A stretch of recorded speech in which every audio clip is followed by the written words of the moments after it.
Glória a Deus. É uma alegria, né? Quando a gente pode falar assim, a Aline chamar, ô meu pai. E a gente tem que pedir a Deus para os filhos da gente estarem na presença do Senhor. Por isso você precisa ensinar no caminho, fazer tudo aquilo que o Senhor, né, colocou nas suas mãos, para que a gente tenha essa alegria, o privilégio que a gente tem de ter os filhos da gente na presença de Deus. Está aí a Aline, podendo, né, louvar o Senhor, dirigir uma das confrarias. Me traz uma alegria grande ver minhas filhas e os netinhos já também envolvidos com as coisas do Senhor. Muito bom. Pois é, pessoal, vai ter aniversário surpresa para mim domingo que vem, né? Vocês sabem disso, todo domingo à noite. Eu estou feliz que reverendo Jeremias Pereira, lá da oitava, vem também. De manhã, reverendo John Rodrigues vai falar. A celebração do aniversário é à noite, mas já de manhã já estamos com o John está aqui já pregando também pela manhã. Muito alegre, viu, o John, que você vai pregar e que também vamos receber visitante à noite, que o John não é visitante. Aqui, bom também ver alguns que eu tenho puxado a orelha, né, que de vez em quando tem que aparecer. Isso é uma alegria grande. Hoje eu quero falar com vocês sobre o amor fraterno que precisa ser o alicerce de uma igreja viva, da nossa casa espiritual. O amor fraterno é muito importante e a Bíblia, desde Gênesis até Apocalipse, vai falar disso, dessa comunhão dos irmãos e irmãs. Fiquem em pé comigo, nós vamos fazer uma leitura lá na primeira carta de Pedro à igreja. O primeiro capítulo, vamos ler a partir do 22, primeira carta de Pedro, capítulo 1, versos 22, e a gente vai avançar até o versículo 3 do capítulo 2. Tá bom assim? Eu vou ler aqui na versão do século 21, você acompanha no telão que está com a revista atualizada ou segue aí na sua Bíblia. Assim, já que tendes a vossa vida purificada pela obediência à verdade que leva ao amor fraternal. Leiam e ouçam e entendam. É isso que a Bíblia está dizendo. Se você realmente teve a sua vida purificada pela obediência à verdade, forçosamente você tem que ir na direção do amor fraternal, não fingido. Por isso, amai uns aos outros de todo o coração. Vocês foram regenerados não de semente perecível, mas imperecível pela palavra de Deus que vive e permanece, porque toda pessoa, como está escrito, é como a relva, e toda a sua glória como a flor da relva, seca-se a relva e cai a sua flor, mas a palavra do Senhor permanece para sempre. E essa é a palavra que foi evangelizada a vocês. Portanto, deixando toda a maldade, todo engano, fingimento, inveja, toda difamação, desejem ardentemente o puro leite espiritual, como bebês recém-nascidos, a fim de crescerdes por meio dele, desse leite, desse alimento, para a salvação. Já que, se é que já provastes que o Senhor é bom. Vamos orar. Ó Deus, abençoa a leitura da tua palavra, a reflexão que vamos fazer nela. Em nome de Jesus, amém. Podem se assentar. Muito obrigado, pessoal.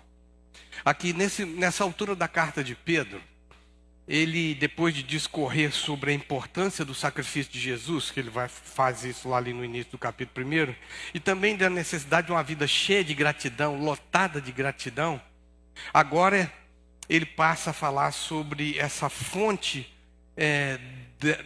da nova vida, essa fonte da nova vida que é o amor fraternal. Vocês percebem essa coisa do amor fraternal extremamente importante. Aqui Pedro dá algumas dicas importantes para a gente promover o amor e banir a indiferença. Vai aqui uma definição para vocês. De vez em quando eu falo com as pessoas assim, qual que é o oposto do amor? Aí as pessoas falam assim, ódio. Não. O oposto do amor não tem a ver com ódio. O oposto do amor é indiferença. É ou não é?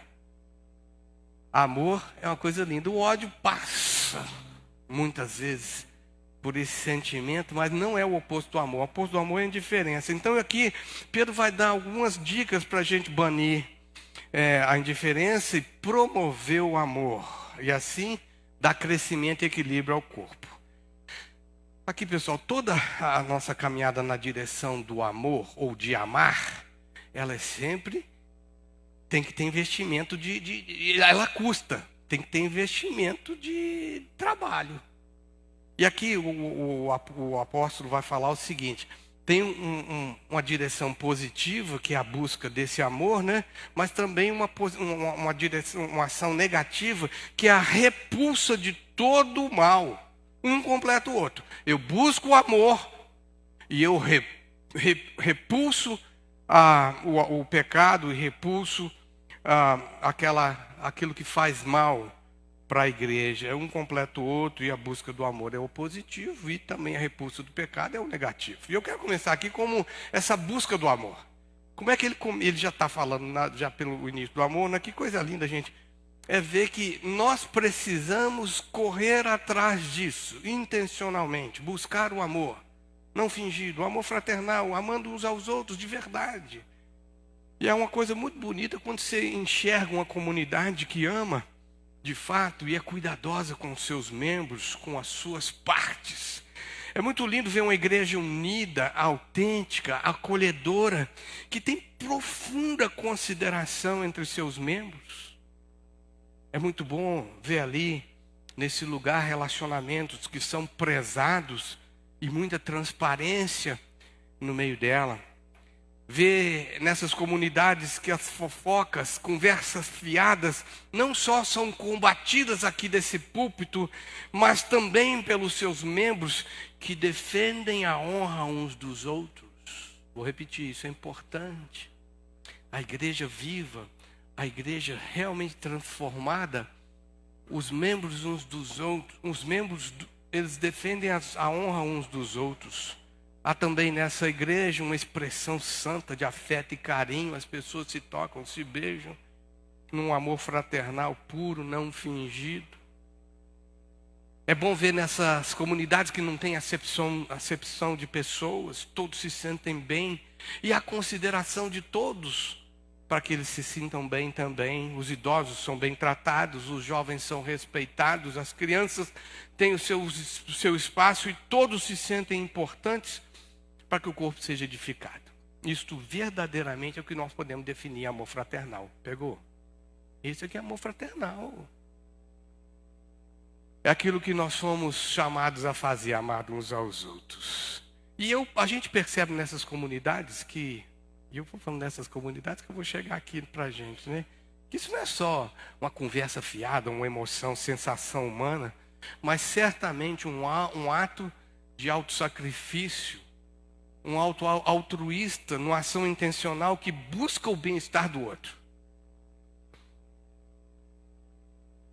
O padrão é o amor, para isso acontecer. E aqui é o amor de Deus. E aí joga o padrão lá para cima. O amor é o caminho sobremodo excelente, como diz o apóstolo Paulo lá em 1 que ele escreve à igreja de Corinto, capítulo 13, que é lindo ler o capítulo 3 de 1 aos Coríntios. Na verdade, o amor é o que Deus mais procura na vida dos seus filhos. É o ponto mais alto que o crente pode atingir na sua vida espiritual.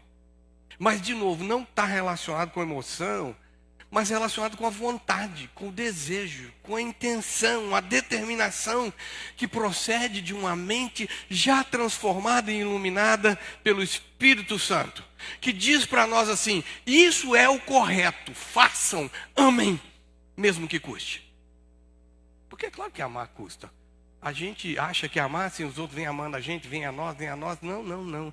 O amor fraternal, o amor divino, que é o nosso padrão, precisa ser aquele padrão de que vai atrás. Deus mostra o seu amor para conosco enviando Jesus, seu Filho, por nós. Jesus mostra o seu amor para conosco nos enviando ao mundo. E nós precisamos mostrar esse amor divino através desse processo de entrega. Nós precisamos nos entregar uns para os outros. É assim, é um é um autossacrifício, é abnegação. E é assim que você serve a Deus e serve aos outros. Isso é o amor. Isso se chama também amor fraternal. É o amor que faz você se importar com o outro. A Aline orou aqui com muita paixão e eu orei com ela. A gente olha lá o Afeganistão, lá longe. Aqui eu preciso me importar com eles. Mesmo que não estejam na nossa comunidade de fé aqui, essa que nós estamos aqui, né? Se o amor não for a maior contribuição da sua vida, então você não contribuiu com nada, ouviu? Se o amor não for a maior contribuição da sua vida, você não contribuiu com nada. O amor, e esse amor sacrificial, esse amor que se doa, é a chave para uma vida abundante e nada mais senão o amor. E sem o amor, nós não seremos nada, não teremos nada. Depois você dá uma checada lá em 1 Coríntios capítulo 13. Então essa é a chamada para nós hoje, buscar o amor, intencionalmente. Pegou? Mas eu também preciso resistir ao mal. E esse é o outro aspecto de que o amor fraternal se coloque, seja o alicerce da nossa vida. É isso que nós precisamos entender, que se eu busco o amor, e esse amor é o alicerce de uma vida transformada, de uma comunidade viva, eu também preciso fazer com que esse amor apareça através de resistir o mal, com certeza, né, pessoal?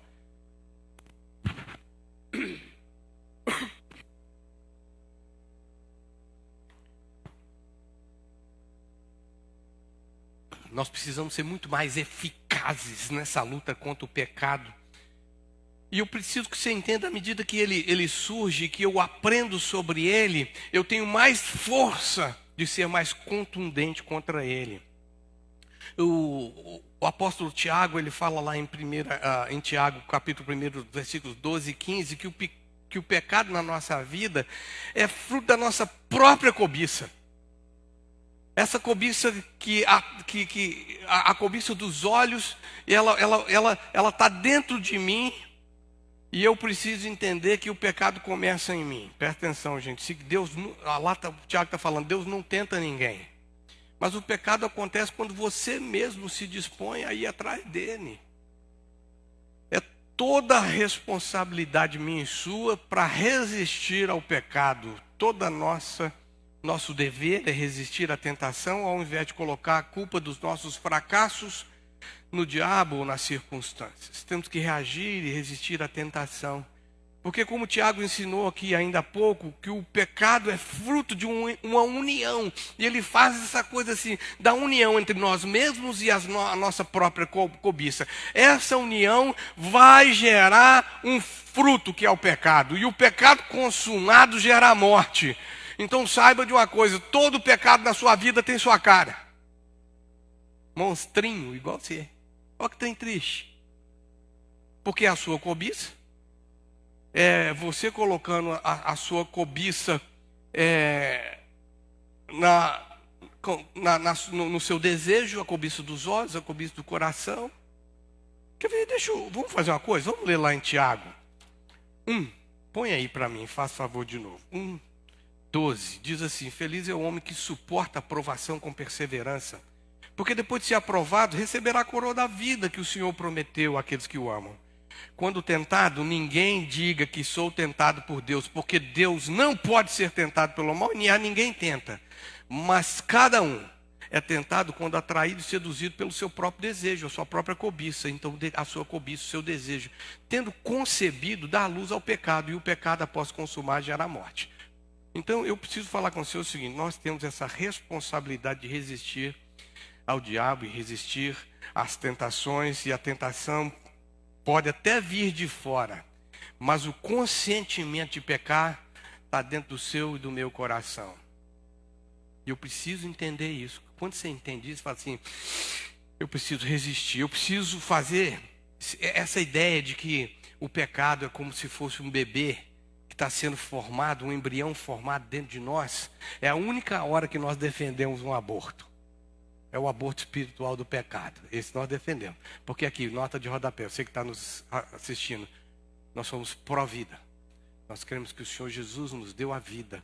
E a vida é para preservada e cuidada. Nesse caso espiritual aqui, esse aborto espiritual é o que nós defendemos. Se entendemos que desse processo de como o pecado se forma, aí eu preciso forçar um aborto espiritual o quanto antes. Antes que se nasça de fato o pecado que tem a sua cara, o monstrinho que porque ele está dentro de nós. A gente fica colocando o pecado lá fora, no capeta e nas circunstâncias, o pecado está dentro da gente. E nós somos pecadores. Não há um filho de mulher, senão Jesus Cristo, que não pecou. Todos nós pecamos. Todos nós carecemos da glória de Deus, da graça divina. Então, sabedores disso, a gente tem que ter uma postura mais intencional. E aqui Pedro, então, ele nos dá algumas dicas. Primeiro, abomina a maldade do seu coração. Tira a maldade do seu coração. Aqui, ele começa falando lá que a gente tem que resistir à maldade. O Filho de Deus não deve permitir que a violência, a maldade se instale. Não deve se envolver em brigas com vizinhos, discussões de trânsito, intrigas de família ou questões de ordem política. Qualquer ação que promova desigualdade, opressão, intriga, ódio, guerra e males precisam ser combatidos. Nós somos chamados, ao contrário, para sermos pacificadores.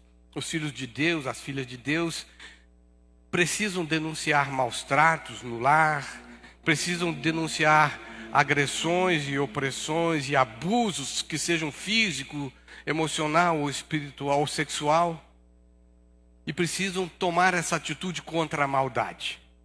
Deixa eu só falar com vocês aqui. A omissão, o calar-se, é tão pecado quanto a ação de promover a maldade. Todas as vezes que você se omitir ou se calar, você está alinhando-se com o pai das trevas e se tornando um aliado de Satanás. Por isso que não podemos nos calar também quando virmos opressões, abusos, sejam eles quais for. O praticar e o omitir estão no mesmo grau de responsabilidade diante de Deus. Pecado. E eu e você, como família de Deus, como povo que ama, como povo que quer o bem do outro, precisa rejeitar a maldade.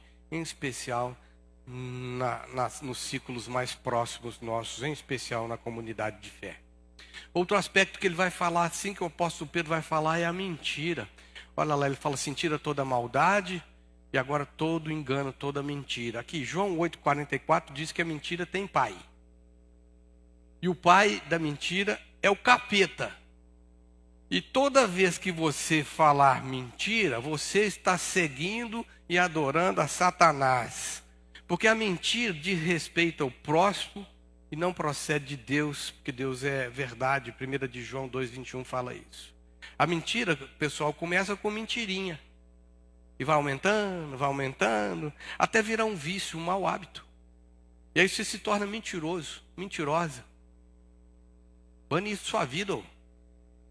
O mentiroso, quando ele passa a viver nesse processo de mentira, ele já não consegue entender o que é realidade e o que não é. Ele adoeceu pelo pecado, e aí ele vai pecar e achar que as suas verdades, que são mentiras, são aquilo que precisam ser dito. E infelizmente a mentira, ela destrói a vida daquele que mente e daquele que ouve. E o oposto da mentira é a verdade, né, pessoal? E eu preciso falar a verdade em todo o tempo. Efésios 4,15 diz que a gente tem que seguir a verdade em amor. Aqui a verdade, ela precisa ser feita em amor.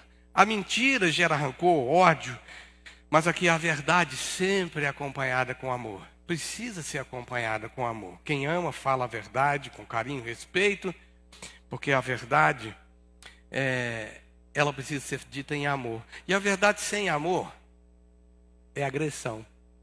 Você pode até falar comigo algumas verdades, mas se não tiver amor, ela virá como um ato de você tentar me agredir. É triste isso, não é? Verdade em amor precisa ser buscada em todo o tempo. Ao contrário das mentiras ou mentirinhas que você tem falado para você mesma, para você mesmo ou para os outros. O terceiro ponto que ele vai falar aqui é que nós precisamos banir toda a hipocrisia e todo o cinismo, porque são pecados que maltratam muitas pessoas.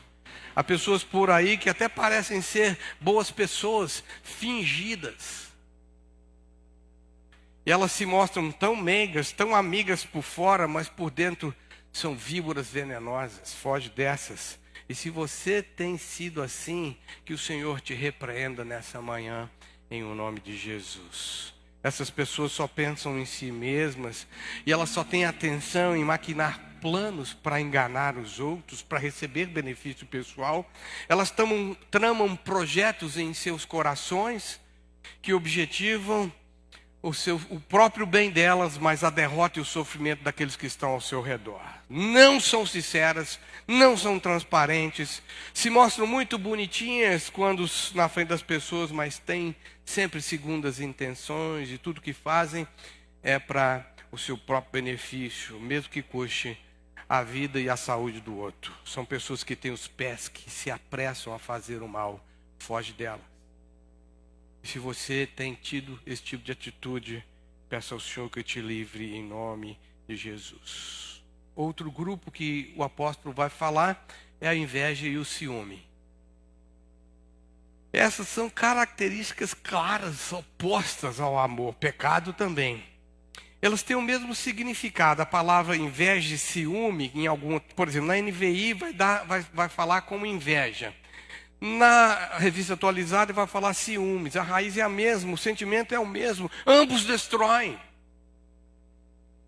Ao contrário, uma comunidade viva, que é cheia de amor, de Deus, de um sentimento altruísta. Ao contrário, essa comunidade que tem Jesus, que tem o Espírito Santo, combate o ciúme e a inveja. Nós temos que entender que nós devemos ser conhecidos pelo amor com que nos amamos uns aos outros, e não por inveja e ciúme. Gente, o inveja e ciúme é aquele assim, tem um ciúme que fala assim: eu quero o que o outro tem, e triste, e eu quero a qualquer custo. O outro tipo de ciúme e inveja que fala assim: eu quero que ele não tenha o que ele tem, não quero que ele tenha o que ele tem. Qualquer um desses destrói. Se o seu coração é amargurado, quando um irmão compra um carro novo, conseguiu pagar o apartamento, está lá com algumas coisas que, né? Hoje aqui o Varlim está tocando uma gaita nova, que ele está estreando, né, Varlim? E eu ficamos felizes de ver a gaita do Varlim sendo estreada aqui, que nós temos que nos alegrar com o progresso do outro. Outra coisa que o apóstolo fala é maledicência. Eita, ferro, senhor. Ele nos adverte contra isso, porque esse é um negócio que a gente vê muito, muito mesmo na vida dos outros. Nunca na nossa, né? A gente sempre vê na vida dos outros. Aqui você fala mal dos outros? Ou você fala dos outros?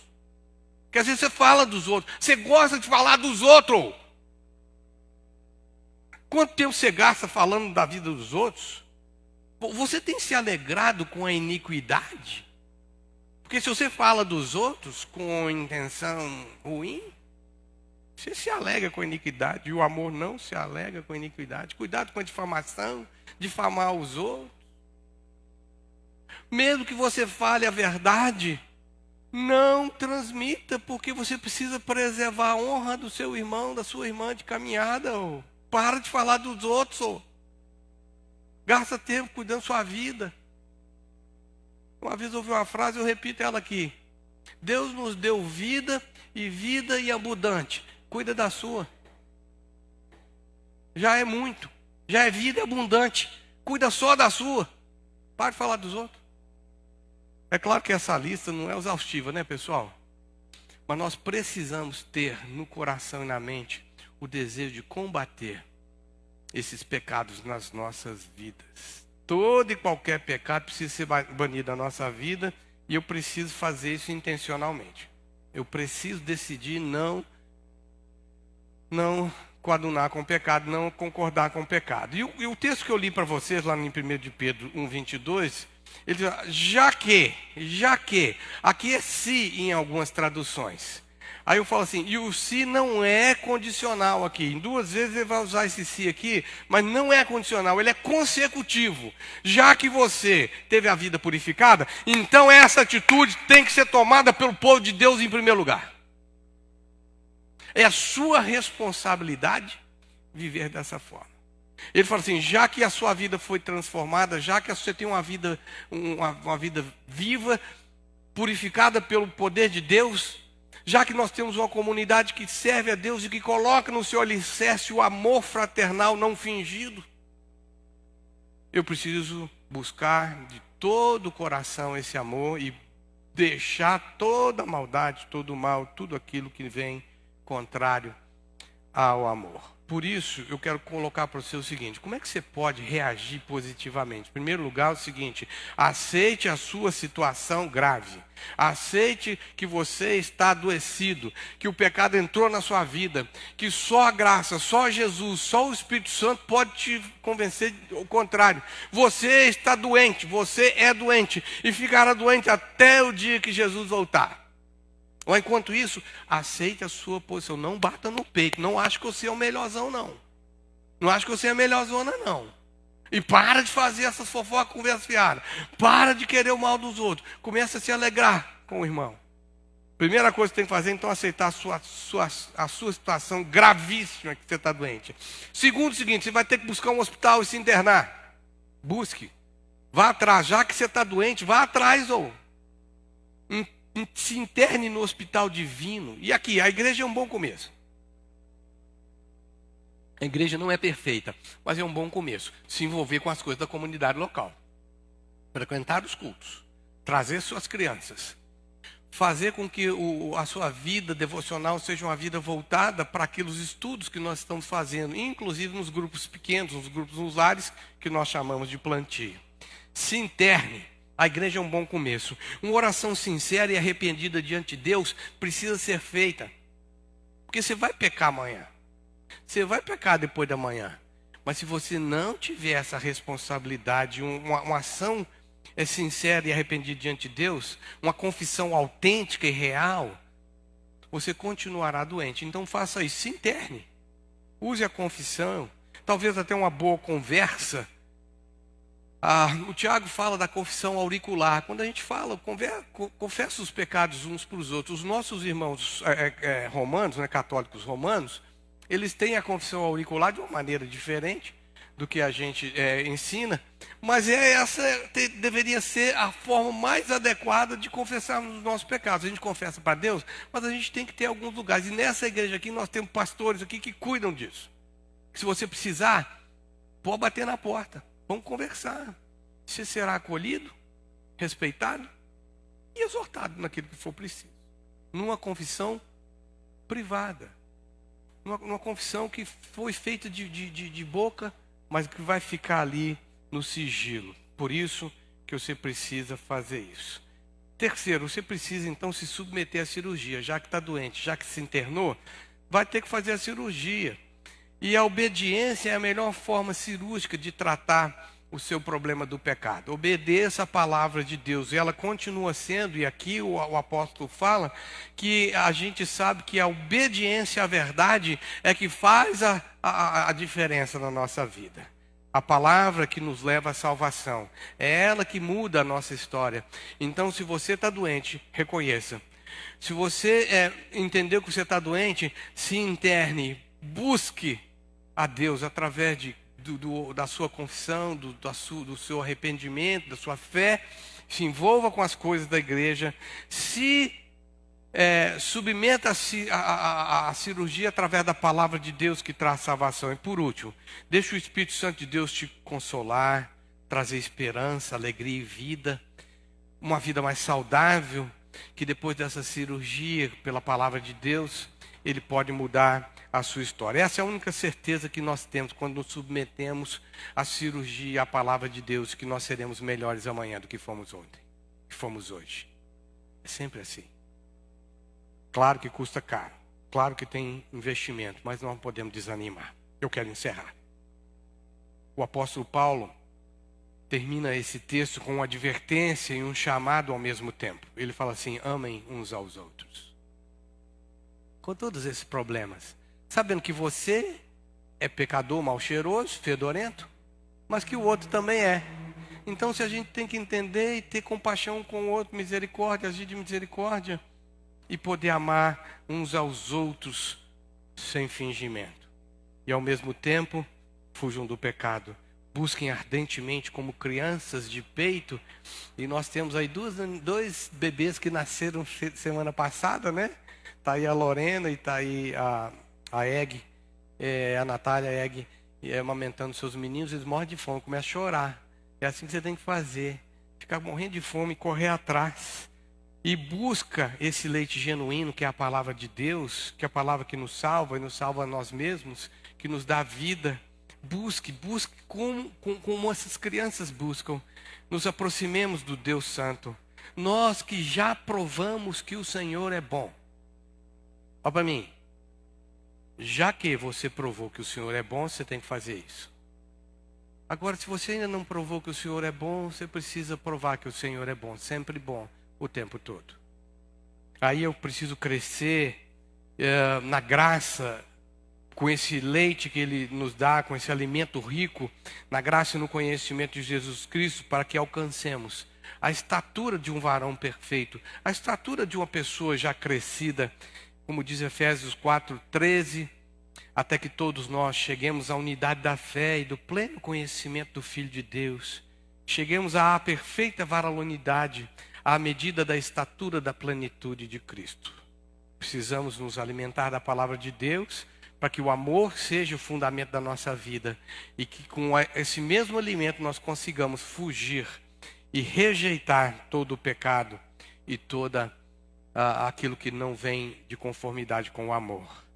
E sabemos que essa palavra de Deus, esse alimento, nos dá a condição de crescermos para buscar o amor, resistindo ao pecado. Então, essa tem que ser a minha atitude consciente e intencional. Obedientes à verdade, tendo em vista o amor fraternal não fingido, amai-vos de coração uns aos outros, ardentemente. Essa é a mensagem para nós nessa manhã, para essa comunidade de fé, que eu vejo tanto amorosa que ela é. E eu quero que ela continue assim. Em nome de Jesus. Amém. Ó Deus, que o Senhor faça isso na nossa vida. E que isso seja verdade na nossa vida. Que saibamos que no Senhor, e pelo Senhor e para o Senhor, nós cresceremos e seremos modelo do amor fraternal não fingido aqui nessa comunidade de fé, na Missional do Caminho. Por isso o Senhor nos ajude, nos guarde, nos proteja e nos livre de todo o mal. Amém. Amém. Amém.